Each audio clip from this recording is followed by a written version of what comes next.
ദൈവസന്നിധിയിൽ കരയുന്നവരുണ്ട്. ചുമ്മാ കരയാൻ മാത്രമുള്ളതല്ല ഈ കണ്ണുനീര്, പ്രാർത്ഥിക്കാൻ വേണ്ടി കൂടിയുള്ളതാണ്. ചിലപ്പോൾ നമ്മളെല്ലാവരും ഒരുമിച്ച് കൂടുമ്പോൾ കരയാനൊന്നും പറ്റിയെന്ന് വരില്ല. ചിലപ്പോൾ നമ്മളായിരിക്കുന്ന പ്രാർത്ഥനാ മുറികളിൽ ഞാനും ദൈവവുമായിട്ടിരിക്കുമ്പോൾ ചിലപ്പോൾ നമ്മൾ കരഞ്ഞെന്ന് വരും.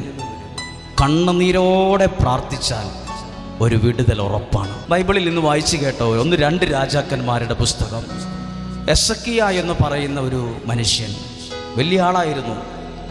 പക്ഷെ അയാൾ മരണത്തോ രോഗം ബാധിച്ച് മരിക്കാറായി കിടക്കുകയാണ്. ഇനി പ്രതീക്ഷിക്കാനൊന്നുമില്ല, ഇന്നല്ലെങ്കിൽ നാളെ മരിക്കും. അങ്ങനെ ഇരിക്കുമ്പം നമ്മളൊരു ഡോക്ടറും ഒരാശുപത്രിയിലും എവിടെ ചെന്നാലും രോഗമുള്ള ആരോടും പറയില്ല നിങ്ങൾ മരിച്ചു പോകും കേട്ടോ,